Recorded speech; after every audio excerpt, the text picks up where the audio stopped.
Hi guys, so I'm going to talk to you about week 11, removing toxic people from your life. Let's see if I can turn this without making a difference in the video. Where can I set this? Maybe I can set it here. Lord, will it stand up? No. Okay. Well, I'll just try to hold it. I'll do the best I can, guys. Alright, so I'll probably be looking at my notes here. It is absolutely okay, even necessary, to remove toxic people from your life. This is week 11 of the 40 Weeks to Freedom from the Narcissist. This is in case you haven't been watching these series. This is my take on the Love Dare Challenge. But this is revamped for someone who is healing after abuse. So it is absolutely okay, even necessary, to remove toxic people from your life. What is a toxic person? It's anyone whose behavior adds negativity and upset to your life. It's not necessarily an abusive person, but anyone who continually causes you to feel anxious, upset, or bad about yourself. People who are toxic are dealing with their own stresses and traumas and project that onto others. Sometimes these toxic people are family members, so how do we deal with them? We do what's called detaching in love. You love them, but you know that when you're around them or you have any communication with them, it's stressful for you. I myself have a mother who puts me down and criticizes.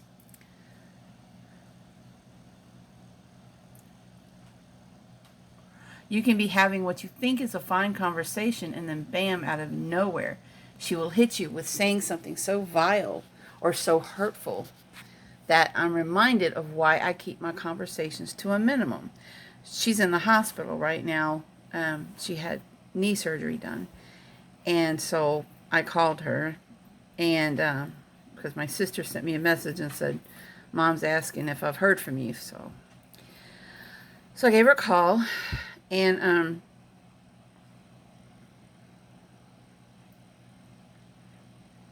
I said, I'm sure once you get home, Cindy, meaning my sister, will be on top of you to make sure that you're doing everything you're supposed to do. Well, she took that statement and turned it into something disgusting. She's like, on top of me?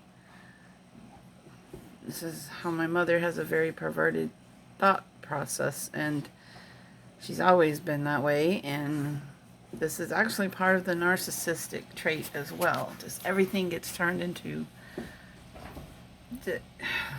just something. You know, I was in the car with my mom one day. This is many years ago. This is before I married. And, it was before I married my second husband. And she says, it's always been a fantasy of mine to have an affair with one of my daughter's husbands. What kind of thing is that to say to your daughter? And in fact, there was something that took place between her and my arm's got a cramp in it. I've been doing stuff all day. I need to set this down somewhere. Oh, come on. Oh, just let me set the phone down, please. Maybe I could set it over here. My wallet. Turn my wallet sideways. Turn the whole video cockeyed. Anyways, there actually was an instance between her and my first husband. Don't remember if I put that in my book or not. I'll tell you real quick. I woke up early one morning, and this was many moons ago. I woke up early one morning. My mom and dad had just separated, and I woke up and I noticed that my husband was not in the bed. And it was incredibly hot in the house. It was a very nice house, but it was incredibly hot. There was no AC in the house.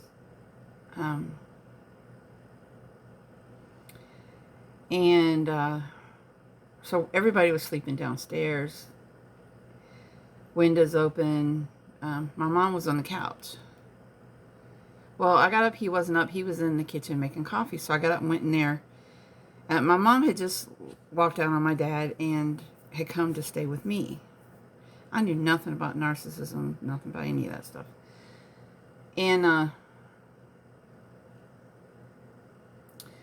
so I'm like, just come back to bed. You're gonna wake my mom up, you know. And even then, I'm like, this is odd. This is very odd behavior for him. So I go in and check on my mom, and she's packing. She's like, I'm leaving. I'm going to my sister's. I'm like, what happened? And all the whole time, I'm like, what happened? And she's crying. And I'm like, what happened? She wouldn't tell me. Nope, she wouldn't tell me. So she's just like, well, it's closer to my work, blah, blah, blah, blah. And so she goes. And it was weeks later, and I went to visit my dad, and he said, it's best if y'all move away. And I'm going, something is going on, and nobody's telling me what.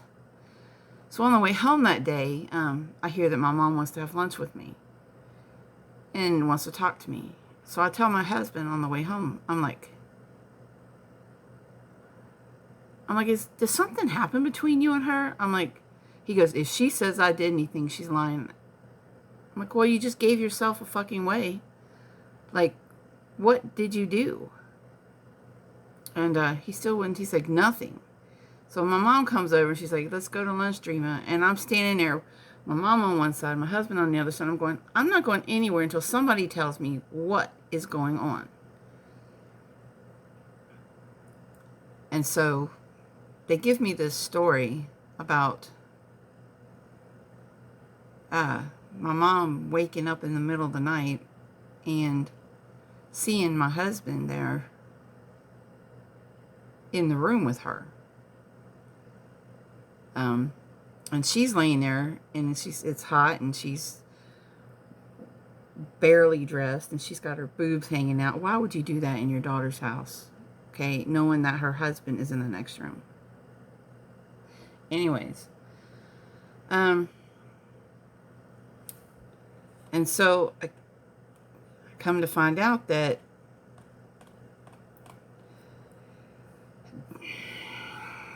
they did something. And that's why my mom took off that morning. And things were not the same between me and my husband ever since. My dad wanted to kill my husband. But why would nobody would tell me anything? My mom even had the nerve to suggest that I put him up to it. What the fuck? So that's how twisted she is. Things were just never the same between me and my husband, my first husband, after that, and we did end up getting divorced. And so back to the topic. So yeah, you can distance yourself. You know, I do love my mom because she's my mom. My vacuum's stuck somewhere. Anyway, but you definitely have a right. You don't have to have a relationship, a friendly relationship with people who are toxic in your life. Like I said, even the conversation I had today with my mom, she turned it weird. And she always does that, which is one reason why I hate talking to her. Excuse me. If not weird, there's criticism in there. And I usually end up hanging the phone up after talking with my mom, feeling creepy, like, ugh, you know, or feeling bad about myself somehow. So When it comes to toxic family members, are you obligated to stay in touch with them? No. Excuse me. Now, because she's my mother, and I don't want to appear cold-hearted, but I also have to protect my own heart and mental well-being. I see her maybe twice a year. That's for Thanksgiving and Christmas at my sister's house for maybe an hour each. I communicate with her possibly once a month via Facebook Messenger. I am not Facebook friends with my mother, and I refuse to be.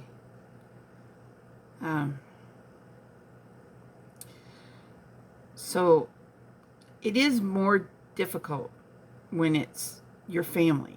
It's harder when it's your family because there's some obligation, feeling of obligation. My sister, one of my sisters, does not feel this way.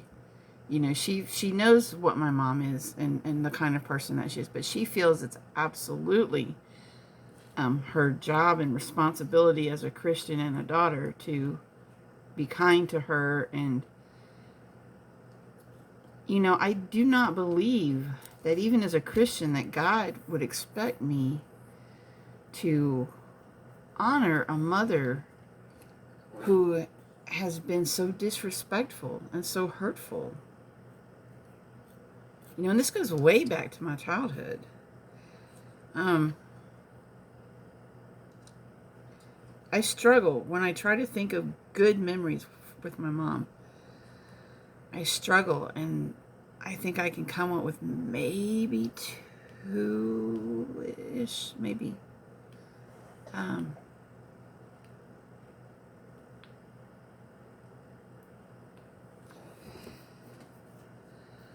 So, yeah, and it's easier when it's like a toxic friend or neighbor or coworker to distance yourself.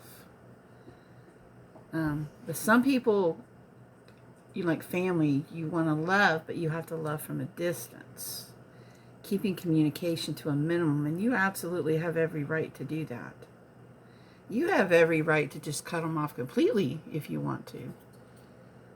You do not have to allow people in your life that are going to destroy you and hurt you and make you feel bad. And you don't have to announce, hey, I'm not going to talk to you anymore. Don't have to announce it. That's just going to start drama. You could just start backing off, lessening your communication with them. Setting boundaries and keeping to them.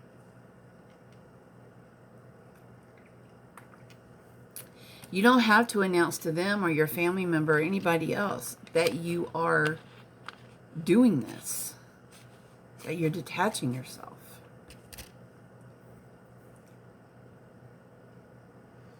You just start doing it. And so that's week 11. Remove toxic people from your life. This is part of looking after you.